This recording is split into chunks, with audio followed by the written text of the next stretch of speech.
রুবির মোড়ের কাছে গতকাল অবশেষে শওকত মোল্লাকে এনআইএ গ্রেফতার করলো। শওকত মোল্লা, যাকে গত পরশু থেকে একেবারে একটানা খুঁজে চলেছিল এনআইএ, অবশেষে রুবির মোড়ের কাছ থেকে তার হদিশ মিলল। ভাঙড় বিস্ফোরণ কাণ্ডে গ্রেফতার হলেন ক্যানিং পূর্বের প্রাক্তন তৃণমূল বিধায়ক।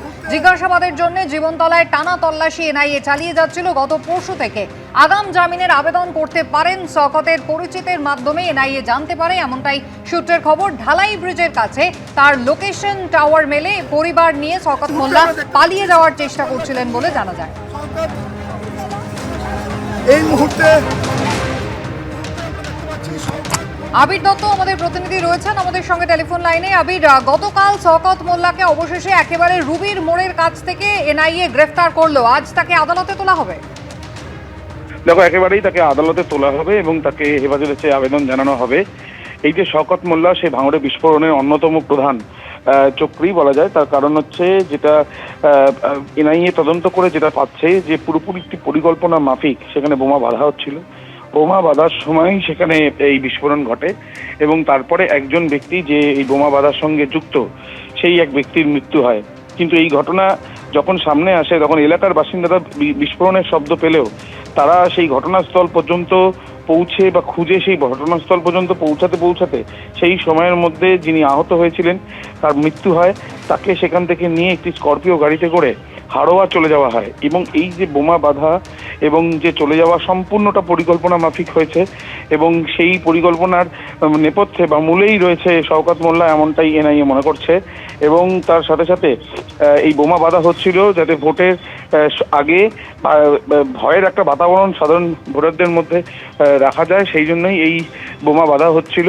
এবং তারপরে পুলিশ যখন সেখানে যায়, পুলিশ সেখানে কোনো রকম আহত কাউকেই দেখতে পায়নি এবং পরবর্তীকালে হাড়োয়া থেকে যে দেহ উদ্ধার হয় তার ময়নাতদন্ত করা এবং পারিপার্শ্বিক তথ্য প্রমাণ নমুনা সংগ্রহের পরে সেই পরীক্ষা থেকে জানা যায় যে ভাঙড়েই এই ঘটনা ঘটে এবং তারপরে হাড়োয়াতে পাওয়া যায়।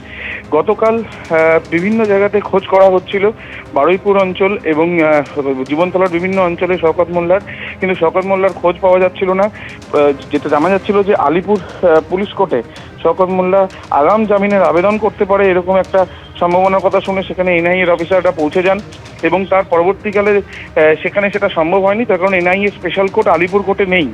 এরপর তার এক সহযোগী তাকে ফলো করা শুরু করে এনআইএর অফিসাররা এবং ফলো করার পরে যেটা জানা যাচ্ছে যে ঢালাই ব্রিজের কাছে দেখা যায় শওকত মোল্লাকে এবং তার পরিবার নিয়ে, এবং তারপরে পিছা করে তাকে ধরা হয় রুবি হাসপাতালের কাছ থেকে।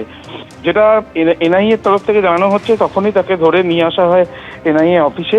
যদিও শওকত মোল্লার মেয়েকে সে এনআইএ অফিসের সামনে দাবি করেছে সে এনআইএর সঙ্গে যোগাযোগ করেছিল এবং তারা এনআইএর সঙ্গে দেখা করার জন্যই তারা আসছিল এবং তখনই তাকে গ্রেপ্তার করা হয়েছে।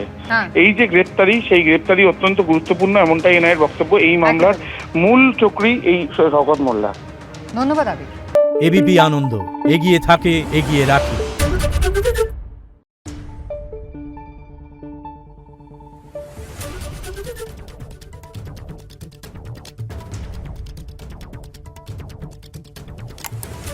Thank you.